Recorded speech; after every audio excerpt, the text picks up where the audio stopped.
para tener una protección por derechos de autor está en la arquitectura, está en la selección de datos para validar o contrastar lo que estás haciendo, está en la orquestación de los agentes que tú estás utilizando. El arte del open source no es solamente tener todo ese código disponible y reutilizarlo, es tener una comunidad de ingenieros buenos. Seguimos teniendo la necesidad de demostrar una contribución intelectual suficiente.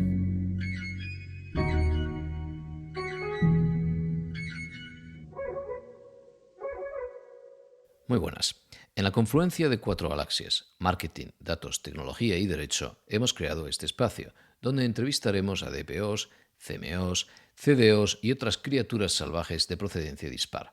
Yo soy Sergio Maldonado y esto es Masters of Privacy en castellano.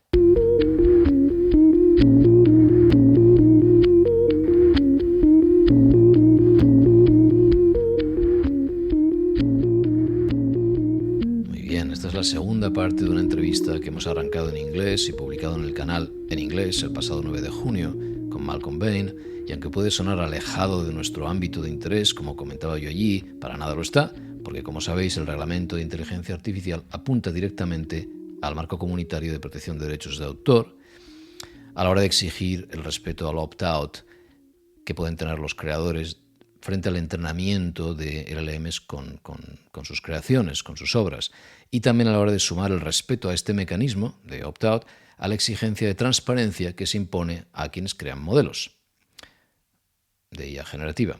Por tanto, hay vasos comunicantes entre IA y propiedad intelectual, obviamente. Aún así, este episodio tiene vida propia e independiente. No hace falta escuchar el primer bloque, aunque lo decimos al principio.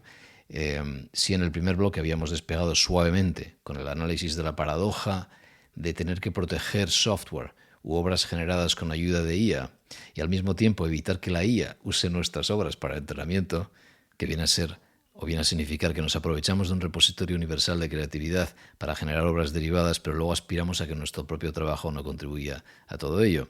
Y dicho así, pues suena muy egoísta, aunque tiene ecos de lo que ya sucede en el mundo del open source, del código abierto. Y Malcolm no solo es un experto en licenciamiento o licencias de software y software en nube, sino también lo es en fórmulas de licencia de código abierto y modelos de negocio anclados sobre diferentes tipos de código abierto. Malcolm es solicitor inglés y abogado en España, por tanto abogado en Inglaterra y Gales y en España. Yo he sido cliente suyo hace muchos años ya para la creación de licencias de software as a service en nube cuando lanzamos SweetSpot, que debió ser de los primeros software en nube en el mercado español, ahí 2012-2013, por aquellos años. Ha trabajado como abogado especializado en IT/IP durante los últimos 20 años, con una fuerte especialización en licencias de software, código abierto, transferencia de tecnología y protección de datos. Y en 2006, conjuntamente con su socio de aquella, Manuel Martínez, fundó ID Law Partners como boutique de IP/IT, y en mayo del 18 se incorporaron a Cross Legal, que es un despacho basado en Barcelona, muy conocido en el mundo de startups.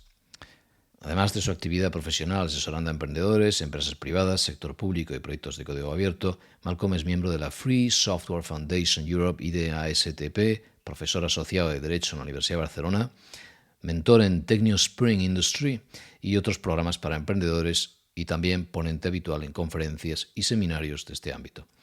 Lo último que añadiré es que la última vez que tocamos este solapamiento entre IA generativa y derechos de autor fue en el 23 con Jacob Plesner, que es un abogado danés muy reputado en esta materia, tocando las excepciones disponibles en la normativa para entrenamiento de modelos y otras cosas. Pero ahora vamos a por esta segunda parte, que es breve pero sustanciosa. Malcolm, gracias por seguir, porque venimos de grabar en inglés. Encantado, seguimos. Gracias. Y de hecho seguimos y no nos vamos a repetir. O sea, el que quiera ver lo que hemos hablado en inglés, pues lo escucha en inglés. Entonces, lo último que quiero es hacerte repetirte. Que usa Noinaya para hacer una traducción automática. Claro, de... Por supuesto. Y ya lo damos por hecho, ¿no? Entonces, estamos en la parte de máquinas hablando con máquinas y cómo si el código está protegido, y por ejemplo en la parte de código y de protección de copyright, si yo quiero generar un código que esté protegido, pero sé que cuando lanzo mi agente y nadie está haciendo código que yo veo ahí fuera, todo el mundo está usando algún tipo de AI. Y el AI cada vez es más independiente, más autónomo, tira millas incluso en cuanto a qué librerías se está reciclando. Y tú comentabas cómo encuentra algunas que son de open source, encuentra otras cuya licencia no está clara cuando tú lanzas a la gente a trabajar y te viene con una mezcla y con un pupurri de módulos y de componentes. Y por ejemplo en el mundo de AI hay skills que a lo mejor tú quieres proteger como Cloud Skills o skills en Codex o lo que sea, que quieres proteger como modularizados y licenciados bajo tu esquema que tú has decidido, y a la vez puede haber llamadas a sistemas que ves que te vuelve la gente y te dice, por cierto, este API que has usado, este MCP, it's looking for funding. Te viene a veces Cloud Code con un mensaje diciendo, they're looking for funding, porque no saben encontrar un modelo de negocio para ese modelo que está pensado para que sea usado por máquinas, ¿no?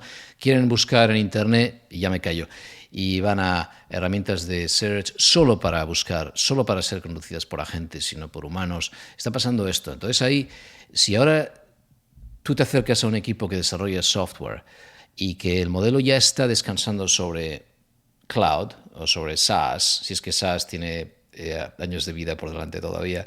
Entonces, ellos ahora mismo, a primera vista, para proteger su... Tú has hablado de esto bastante en la titularidad de estos resultados generados por AI, aplicado a software en el mundo de hoy, ¿qué se te ocurre como una mejor práctica? Difícil, pero yo creo que hay que pensar dónde está hoy en día, dónde está la originalidad, dónde está la creatividad, dónde está la ingeniería del software. Y muchas veces no es en pica código. Es la verdad, y no lo es.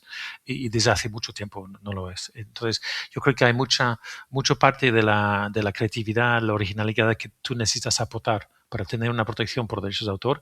Está en la arquitectura, está en la selección de datos para validar o contrastar lo que estás haciendo, está en la orquestación de los agentes que tú estás utilizando para crear, validar, testear el código, limpiar el código, está en el diseño todo. Entonces, todos esos capas meta, digamos, por encima del puro pica código.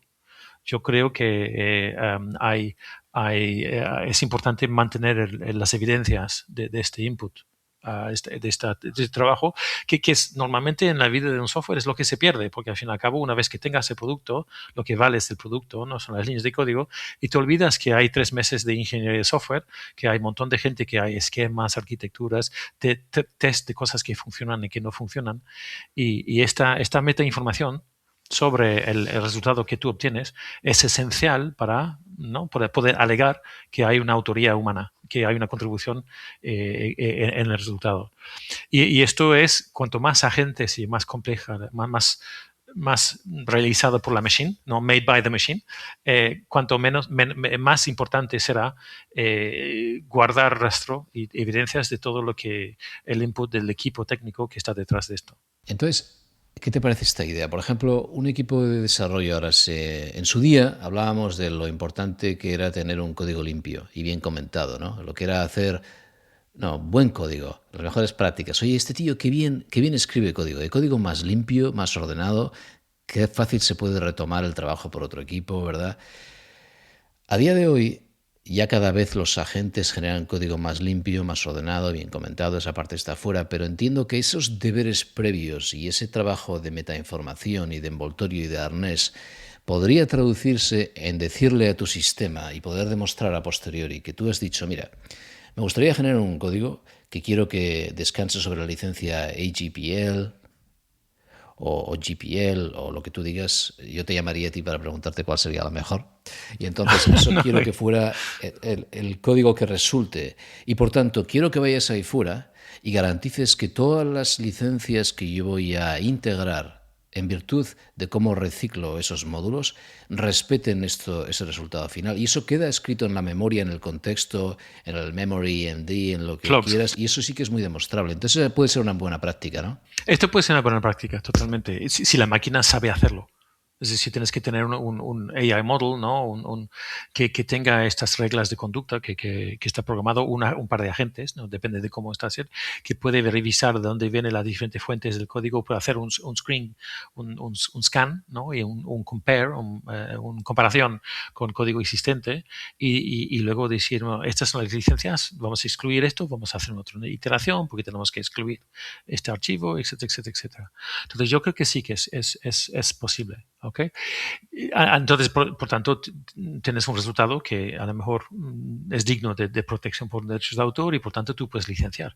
Porque te puedes olvidar que si tú no tienes protección por derechos de autor, no tienes nada para licenciar, es dominio público. Entonces puedes poner un contrato si quieres, pero difícil alegar que es un objeto o una obra protegido por derechos de autor.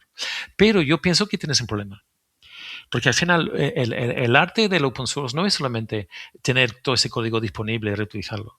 Es tener una comunidad de ingenieros buenos que comparten, que van a corregir problemas, que van a evolucionar el producto, que van a garantizar o trabajar sobre la seguridad del componente, ¿no? Si tú creas un nuevo código monolítico o aunque fuera por componente y todos los componentes son nuevos creados en base a open source, tú vas a tener que ser dueño y responsable del mantenimiento, etcétera, etcétera, etcétera. Mientras que si tú coges componentes existentes de comunidades vivas, dinámicas, que cuidan su código, lo que tú puedes hacer es yo voy a ser maintainer y cuidar la calidad y los algoritmos de mi propia parte, la parte que yo estoy creando, y yo descanso sobre toda una serie de librerías y de middleware, frameworks, sistemas operativos, que yo puedo descansar y rely on, ¿no? Puedes depender de, o no, porque a veces no hay nadie, pero al menos puedo pensar que upstream, ¿no? Yo puedo pensar en todos esos proyectos. Entonces, si tú machacas todo el código original de diferentes librerías diciendo, mira, Cloud Code me va a hacer y no hace falta depender, estás creando un problema en el futuro. Claro. Porque tú no puedes garantizar la seguridad, mientras que la idea del open source no es solamente licensing, es un collaborative development y es un compartir el dolor de cabeza del mantenimiento y de cumplimiento de vulnerabilidades, ¿no? Y todo este coding. Y si tú rompes esto metiendo una máquina en medio, estás rompiendo todo el valor que puede aportar tener un sistema basado en librerías y componentes declaradas, conocidas y con la trazabilidad de licencia y trazabilidad de su calidad y sus versiones. Claro, ¿okay? O sea, es muy egoísta. Claro. Bueno, eso depende de cómo configuras tus agentes. Si tú dices a tus agentes diciendo, coge librerías open source que quieras, pero no las modifiques y decime cuáles son, y al final créame un nuevo sistema que reutiliza tal cual las librerías, las últimas versiones de los componentes, bien. Porque al final tienes la trazabilidad y tienes una estructura modular que vas a poder determinar qué es lo que hay dentro, las licencias que hay y con quién hablar si hay un bug o algo así. Pero si lo machacas totalmente con Cloud Code, que te crea nuevas versiones de todo, que es, I would say, cualquier cosa, pero de calidad, porque al final el coding de Cloud es bastante bueno, ¿no? Entonces pierdes un poco toda esa dinámica de una community-backed open source project. Claro, no estás contribuyendo aparte y claro, sí, y más, no estás contribuyendo. Suena un poco a, sí, exacto, a aprovecharte de una comunidad a la que no estás aportando nada. Y si aportas, vas a aportar desde Cloud Code y como decías antes, no recuerdo si en inglés o en castellano, pero como comentabas, la gente empieza a aportar a las comunidades y hacer, entiendo, pull requests, todo tirando de Codex o de Cloud Code. Vale, entonces te iba a preguntar una cosa, no sé si te enfrentas a veces a esta idea de, tú me dices, de derecho comparado, porque entiendo que en Reino Unido, Computer Generated Works, esta idea de trabajos generados por sistemas, es una cosa que no existe en Estados Unidos, entiendo que no existe en Europa y que en Reino Unido sí está protegido. ¿Y hasta dónde llega esto? Sí, esto está en el Copyright and Designs Act, en la ley de propiedad intelectual, y que de hecho tienes razón, es el único país que tiene eso en mi conocimiento. Puede ser Australia o South Africa, que tiene sistemas similares, pero hay un apartado específico que dice cuando una obra está creada por computer o machine, entonces es el que calibra o que manipula, que que da las instrucciones a la máquina que se entiende como el autor. Entonces, vamos todos a UK y ser autores de inteligencia artificial en UK. Vámonos a hacer artistas digitales en el UK. Yo creo que habrá un movimiento hacia eso en otras partes del mundo. Seguimos teniendo la necesidad de demostrar una contribución intelectual suficiente. No es suficiente un pequeño prompt de 3 palabras. Entonces, el que maneja la máquina sigue teniendo que demostrar intelectualidad o originalidad de sus instrucciones que da a la máquina y el testeo y todo esto. Pero es cierto que es el UK en el Reino Unido, en ese caso, tiene esa ventaja sobre actual para un poco más de seguridad jurídica sobre la propiedad y los derechos sobre un código generado por la IA. Claro, muy bien. Bueno, pues por terminar, estaba pensando que hemos comentado esta idea desde el punto de vista del creador del contenido, pero claro, quien ya ostenta derechos de autor sobre música, literatura, software, etcétera, sabemos que ahora, tanto en la directiva, tanto en el marco de la protección de derechos de autor de la Unión Europea, como en el AI Act, se está respetando, se está promoviendo esta idea de que puedas hacer un opt-out de forma programática. Y esto lo hemos mencionado antes en inglés, la idea de tener un sistema, lo que sea, el LLMs.txt. He entendido que ahora no lo respetan el LLMs.txt y, como decías antes, se ha extendido el robots.txt para incluir Do Not Train y eso que comentabas en inglés. Pero, entonces, una pista buena para creadores de contenidos, medios de comunicación, por ejemplo, que tanto están llevando a juicio a OpenAI, pero entiendo que habiendo aprendido lo que ha pasado en últimos años, ahora ya se puede hacer mejor y puede haber una parte de diligencia, ya que es un opt-out. Me temo que se lanza la diligencia y el trabajo y los deberes hacia quien ostenta los derechos. Entonces, ¿alguna idea o alguna mejor práctica para que se proteja frente a training y frente a reciclaje salvaje como está pasando ahora? ¿O ya está? ¿O es eso? Es un equilibrio, porque al fin y al cabo tú generas o publicas contenido, tú quieres permitir a la gente acceder. Entonces, poner una barrera, ¿no? Es paywall, el famoso paywall o diferentes tipos. Ahora con los cookies está lo mismo. Tienes que aceptar todas las cookies, si no te deja ver los contenidos. Yo sé que hay mejores maneras de hacer eso, pero tú mismo lo has creado. Pero una manera, la ley es amplia, es neutro en cuanto a la tecnología que tú utilices para hacer el opt-out, en ese sentido. Entonces puede ser un robots.txt, puede ser un paywall, puede ser un CAPTCHA, puede ser cualquier sistema o un acumulado de todo, ¿no? Lo que pasa es que cuanto más barreras, más difícil dar acceso a tanto los usuarios legítimos que van a acceder directamente o los buscadores que son más puramente buscadores para encontrar tu texto y luego que salga en los resultados de los buscadores. Ahí está. Entonces tienes ese balance entre una protección máxima que podrá frenar totalmente el entrenamiento y un acceso normal para tus usuarios. Bueno, las máquinas serán más inteligentes y podemos programar. Y los propios tribunales, la ley misma del opt-out, ¿no? del text and data mining, dice que son sistemas suficientemente, no me acuerdo exactamente el calificativo, pero suficientemente, ¿cuál es la verdad? Sufficiently... entendible por la máquina, digamos, entendible por la máquina, y hasta hay un tribunal alemán que ha sugerido que como las máquinas saben leer y entender las condiciones legales de una página web con NLP, ponerlo en la cláusula jurídica de las condiciones de acceso a la web. Entonces no es ninguna barrera de click-in porque está implícito, pero poniéndolo ahí es suficiente para que un robot, una máquina, un spider pueda leer y entender esta frase y saber que no puede acceder al contenido para copiarlo y entrenar con esto. Entonces, ya veremos si dentro de 1 año o 2 años se confirma este concepto de que las máquinas también entienden textos legales y un opt-out es suficiente. No hace falta medidas tecnológicas, es suficiente ponerlo en las condiciones legales que muchas las tienen desde los años 2000. Porque yo estaba redactando cláusulas de condiciones legales de acceso a la web y muchos ya poníamos prohibido acceder a los spiders para finalidades comerciales o cualquier otro tipo de cosa. Claro, pero has dado en la pinza que has comentado, esta es la clave. Claro, por un lado queremos que no se nos recicle el contenido, que no se use en training, pero a la vez es la propia empresa la que no se quiere quedar fuera de ChatGPT.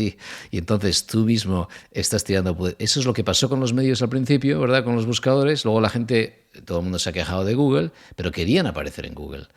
Ahora, lo que pasaba con el paywall, cuando empezó el gran dilema, ¿no? New York Times, Wall Street Journal, si pones un paywall, ¿cuánto se indexa? Claro, es que puedes protegerlo, pero entonces no eres tú el que va a aparecer cuando la gente busque en ChatGPT. Y la gente quiere esa optimización de resultados y, por tanto, eso va a hacer que todos despelotemos todo el contenido hasta el punto de que hay gente que ya empieza a crear Markdown files con el contenido que es robot friendly, o vamos a decir AI agent friendly, porque gasta menos tokens en la computación, en el procesamiento, porque no tiene que parsear aquello que está pensado para humanos y viene en un Markdown directamente con el mismo contenido. Es decir, no solo no lo protegemos, sino que lo ponemos en bandeja porque queremos aparecer en este mare magnum que es todo. Bueno, los famosos Robotex dicen, tenéis indicadores para humanos, va aquí, y si quieres hacer un scrapping y data mining sobre cosas, leer el Markdown que estoy dejando en este fichero, entonces puedes entrenar aquí. Y esto está bueno, te digo, soluciones técnicas a problemas técnicos. Al final, eso es. Es importante. Malcolm, muchas gracias. ¿Alguna última idea para dejar ahí que crees que sea interesante para la gente a leer o tener en presente? No, yo creo que es muy importante. Yo creo que en el mundo del software tienen la ventaja, porque entienden las máquinas, entienden cómo funciona el software, deberían entender cómo puede infringir o reutilizar a máximo lo que hacen, porque son gente técnica que entienden de máquinas. ¿Okay? Yo creo que lo que tenemos que pensar son los artistas creativos, los dibujantes, los coreógrafos, artistas, que ellos están mucho más desprotegidos y porque no tienen ese conocimiento de cómo funciona la IA y por el momento yo creo que está muy bien que tengamos sociedades de artistas como la GEMA o en España las GAE, SACEM en Francia, que están defendiendo, y yo creo que es misión suya de reforzar esta posición para los dos lados, es decir, proteger obras existentes o autorizar su uso, pero enseñar, educar a los artistas de cómo proteger esas nuevas obras que se están creando con la ayuda de la IA. Son ellos para mí los más débiles y los más importantes, porque es la cultura, digamos, más artística. Por supuesto, muy de acuerdo. Muchas gracias, Malcolm. Gracias. Placer, muchísimas gracias a ti, Sergio.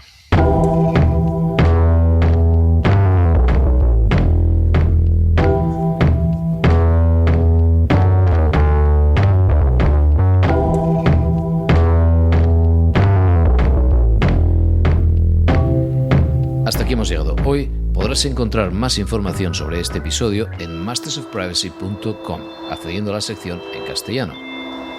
Ahí encontrarás además algunos materiales complementarios e incluso eventos periódicos. También puedes seguirnos en Blue Sky o LinkedIn si te apetece. Gracias y hasta la próxima.